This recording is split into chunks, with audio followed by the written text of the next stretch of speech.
Hello everyone, welcome back. कैसे हैं आप लोग? आशा करते हैं आप लोग बहुत अच्छे होंगे, घर पे होंगे और सेफ होंगे। डियर स्टूडेंट्स, आपके माइंड में एक डाउट आ रहा होगा कि सर ये इरेगुलरिटी क्यों चल रही है, और आपको शायद मेरे ऊपर थोड़ा अविश्वास भी आ गया होगा। बट बच्चों, आज के इस वीडियो से हम आपको दिल से वादा करते हैं कि आपको हम रेगुलर वीडियो प्रोवाइड कराने का पूरा प्रयास करेंगे। और जैसा कि मैंने बोला था कि आपका सिलेबस कवर करेंगे, जितना हो सकेगा मैं आपका सिलेबस जरूर कवर करूंगा।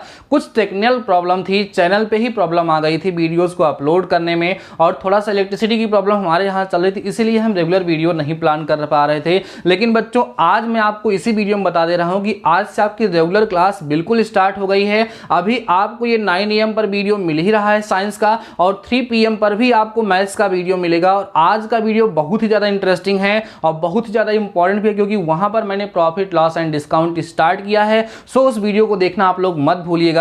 तो आइए अभी हम लोग डिस्कस करते हैं आपके साइंस के एक बड़े ही इंपॉर्टेंट चैप्टर के बारे में, जिसका नाम है बच्चों प्रकाश का अपवर्तन, रिफ्रैक्शन ऑफ लाइट। आपको पता है कि बच्चों हम लोग फिजिक्स में अपने प्रकाश की यूनिट को कवर कर रहे थे, जिसमें मैंने आपके साथ प्रकाश के परावर्तन के बारे में डिस्कस कर लिया था। प्रकाश के परावर्तन जो होता है वो समतलों पर कैसे होता है, गोलीय तलों पर कैसा होता है, वो सारी की सारी बातें हम लोगों ने डिस्कस कर ली थी। मिरर फार्मूला क्या होता है, उसके बेसिस पे कुछ क्वेश्चन भी हम लोगों ने डिस्कस किए थे। अगर आप चैनल पे नए हैं, उन सारे वीडियोस को नहीं देखा है, तो इस वीडियो के डिस्क्रिप्शन में आपको साइंस की प्लेलिस्ट मिल जाएगी, वहां से जा करके आप लोग पुराने वीडियोस को देख सकते हैं। बच्चों, अभी आज के इस वीडियो में हम अपवर्तन के बारे में सीखेंगे, और वो भी अपवर्तन सीखेंगे किसके बारे में? समतलों पर। ठीक है, प्लेन जो सरफेसेस होते हैं उस पे प्रकाश का अपवर्तन कैसे होता है, प्रकाश के अपवर्तन के नियम क्या होते हैं, और साथ ही साथ बच्चों हम लोग बहुत ही इंपॉर्टेंट टॉपिक इसमें सीखेंगे, सापेक्ष अपवर्तनांक और निरपेक्ष अपवर्तनांक। ये आज का सबसे ज्यादा इंपॉर्टेंट टॉपिक है, क्योंकि इस टॉपिक पे बेसिस आप लोगों से एग्जाम में क्वेश्चन पूछे जा सकते हैं। तो आइए हम लोग सबसे पहले समझते हैं बच्चों कि प्रकाश का अपवर्तन होता क्या है। ध्यान दीजिए, प्रकाश का अपवर्तन जो है, रिफ्रैक्शन का मतलब वास्तव में होता क्या है, और रिफ्रैक्शन होता क्या है, और किस तरीके से रिफ्रैक्शन की प्रोसेस आकर करती है। डियर स्टूडेंट्स, अगर आपको याद हो तो प्रीवियस वीडियोस में हमने आपके साथ प्रकाशिक माध्यम के बारे में डिस्कस किया है, ऑप्टिकल मीडियम के बारे में, कि जैसे एयर है, यह एक प्रकाशिक माध्यम है, वाटर है, यह एक प्रकाशिक माध्यम है, जिसमें से होकर के प्रकाश एक स्थान से दूसरे स्थान तक जाता है। यहां पर बच्चों हम लोग प्रकाशिक माध्यम के दो प्रकार के बारे में डिस्कस करेंगे।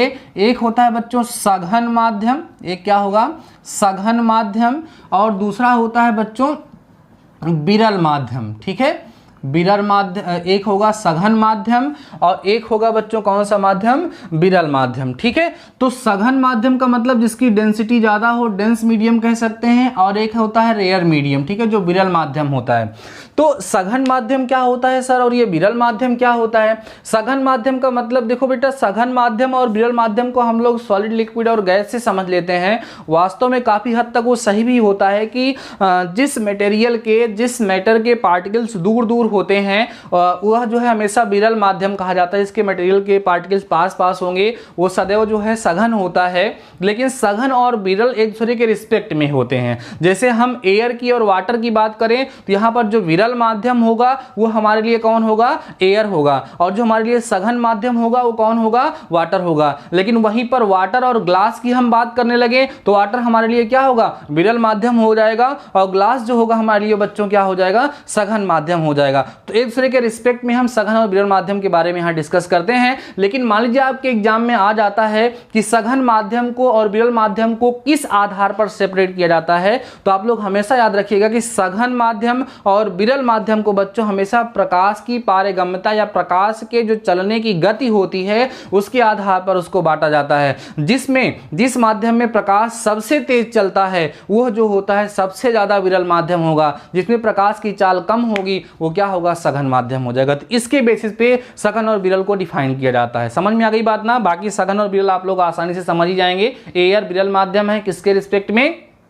वाटर के रिस्पेक्ट में। वाटर विरल माध्यम है किसके रिस्पेक्ट में? ग्लास के रिस्पेक्ट में। क्लियर हो गई बातें? तो हम लोगों ने समझ लिया कि प्रकाश में सघन और विरल माध्यम की क्या अवधारणा है, सघन माध्यम क्या होता है, विरल माध्यम क्या होता है। अब हम आएंगे बच्चों अपवर्तन पर। प्रकाश का अपवर्तन क्या होता है? देखो बच्चों, जब प्रकाश एक पारदर्शी माध्यम से होते हुए किसी दूसरे माध्यम में जाता है, किसी दूसरे माध्यम में जाता है, तो वह अपने मार्ग से कुछ विचलित हो जाता है। तो प्रकाश का अपने मार्ग से विचलित हो जाना ही प्रकाश का अपवर्तन कहलाता है।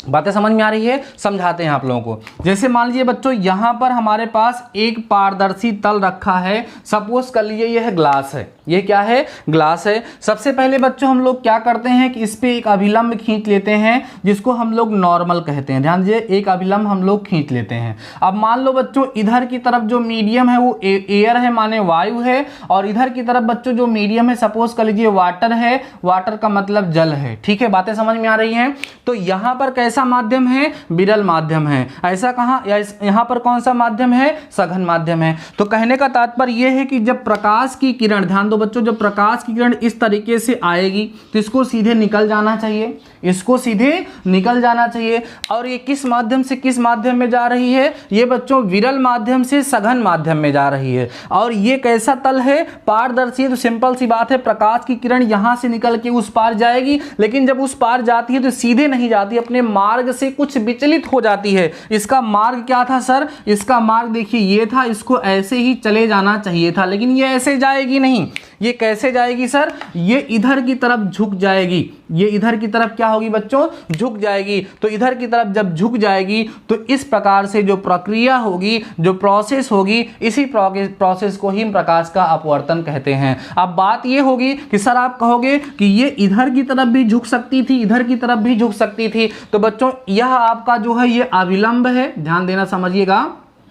अभिलंब है, जिसको हम लोग इंग्लिश में क्या बोलते हैं? नॉर्मल कहते हैं। अभिलंब को हम लोग क्या कहते हैं? नॉर्मल कहते हैं। कहा जाता है कि जब प्रकाश की किरण विरल माध्यम से सघन माध्यम में जाती है तो अभिलंब की तरफ झुक जाती है। जब प्रकाश की किरण विरल माध्यम से सघन माध्यम में जाती है तो अभिलंब की तरफ झुक जाती है, और अगर सघन माध्यम से विरल माध्यम में जाती है तो अभिलंब से दूर हट जाती है। फिगर बना के दिखाने की बहुत ज़्यादा जरूरत नहीं, आप समझ रहे होंगे। अगर ध्यान दो इसी में, अगर यहाँ वाटर होता और यहाँ एयर होता तो ये प्रकाश किरण इधर ना जाने की बजाय इधर निकल जाती। क्लियर हो रही हैं बातें? तो समझ गए आप लोग प्रकाश का अपवर्तन क्या होता है? जब प्रकाश की किरण किसी माध्यम से किसी दूसरे माध्यम में प्रवेश करती है, बीच में कोई एक सेपरेटिंग सरफेस होता है, अलग करने के लिए जो तल होता है, उसे जब वो पार करती है तो अपने ही मार्ग से ना जाते हुए वो इधर उधर विचलित हो जाती है। अपने रास्ते से विचलित होने की प्रक्रिया को ही प्रकाश का अपवर्तन कहते हैं। अगर प्रकाश की किरण सघन माध्यम से विरल माध्यम में जा रही है तो अभिलंब से दूर हट जाती है, और अगर विरल माध्यम से सघन माध्यम में जा रही है तो अभिलंब की तरफ झुक जाती है। बच्चों इसी प्रक्रिया को प्रकाश का अपवर्तन कहते हैं।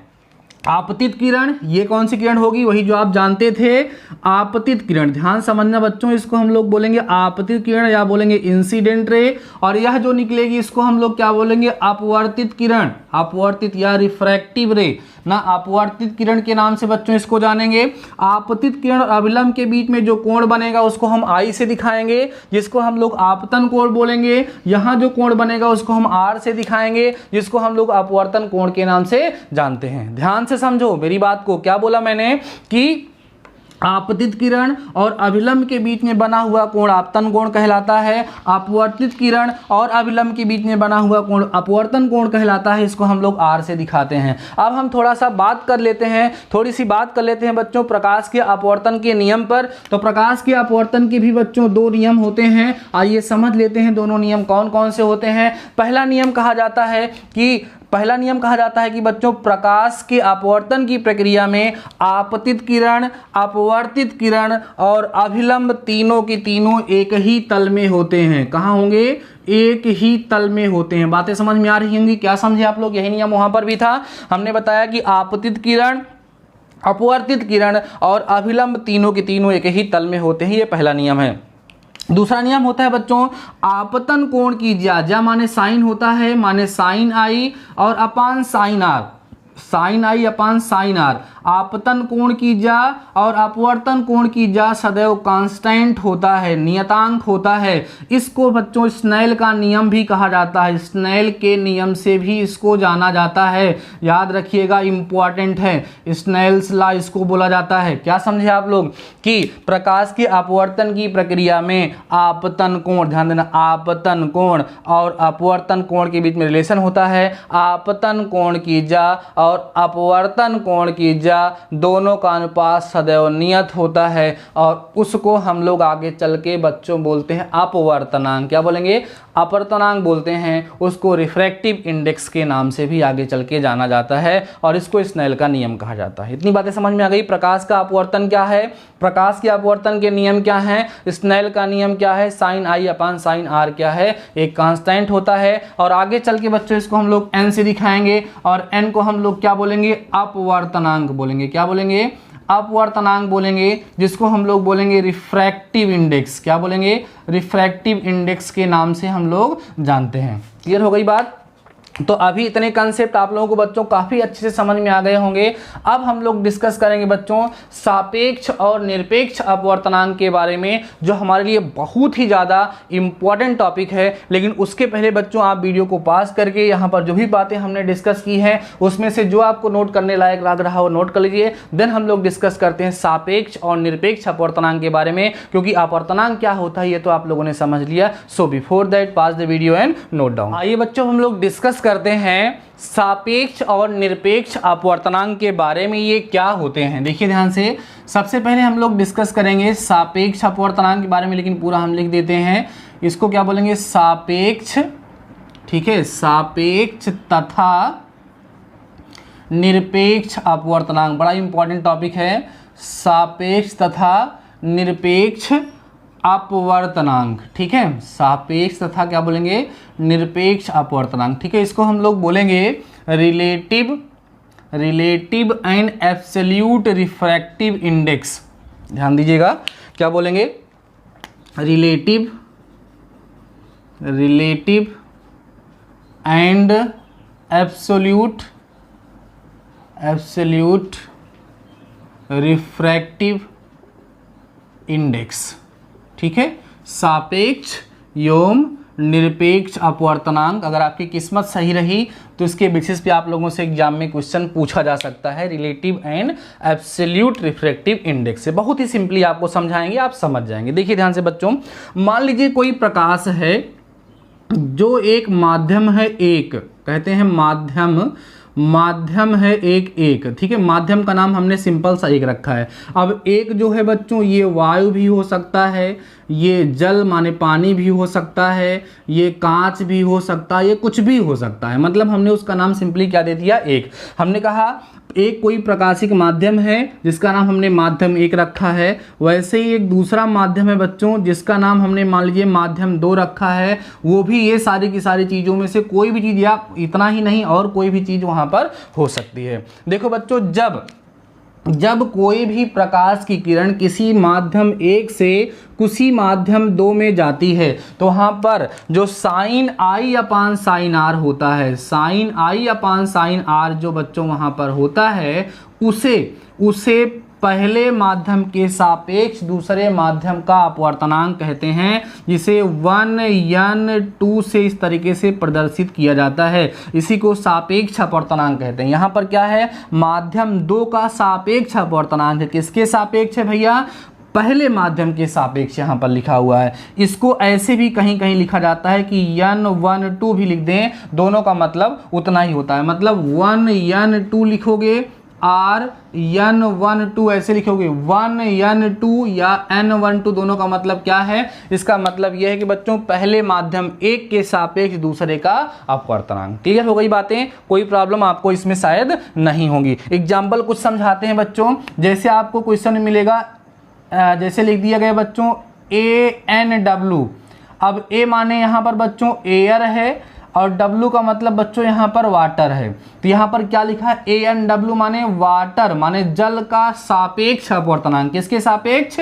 वायु के सापेक्ष, तो इसको हम लोग क्या पढ़ेंगे, वायु के सापेक्ष जल का अपवर्तनांक। अगर मान लो इसको हम लोग ऐसे लिख दिए WNA लिख दिए, तो इसको हम लोग क्या पढ़ेंगे भैया, इसको पढ़ेंगे वायु का अपवर्तनांक किसके सापेक्ष, जल के सापेक्ष हम लोग यहाँ पर पढ़ने लगेंगे। क्लियर हो गई बात। यहाँ पर बड़ा एक इंपॉर्टेंट सा रिलेशन होता है बच्चों की 1n2 जो होता है 1/2n1 के इक्वल होता है, बड़ा इंपॉर्टेंट रिजल्ट है। ठीक है, जैसे मान लीजिए एक सिंपल से एग्जाम्पल बताता हूँ। जैसे मान लो ANW बराबर आपको 1/2 दिया है और आपको WNA निकालना है, तो क्या हो जाएगा 1/ANW मतलब 1/1/2, तो इसका आंसर 2 आ जाएगा। बातें समझ में आ रही हैं। तो ये आपको समझ में आ गया होगा बच्चों कि सापेक्ष अपवर्तनांक क्या होता है और सापेक्ष अपवर्तनांक के बीच में रिलेशन क्या होता है। इस रिलेशन का यूज करते हुए हमारे एग्जाम में कभी कभी क्वेश्चन या अक्सर क्वेश्चन पूछे जाते रहते हैं। तो सापेक्ष अपवर्तनांक क्लियर हो गया आप लोगों को, कोई प्रॉब्लम नहीं है। आइए अब हम लोग समझते हैं बच्चों निरपेक्ष अपवर्तनांक क्या होता है, जिसको हम लोग एब्सोल्यूट बोलते हैं, निरपेक्ष अपवर्तनांक। ठीक है, निरपेक्ष अपवर्तनांक क्या होगा। अभी तक आप लोगों ने कौन सा अपवर्तनांक सीखा, ये जो सीख रहे थे बच्चों, ये क्या था, सापेक्ष, किसी के सापेक्ष था। जैसे कभी जल के सापेक्ष, तो कभी वायु के सापेक्ष, ना कभी कांच के सापेक्ष।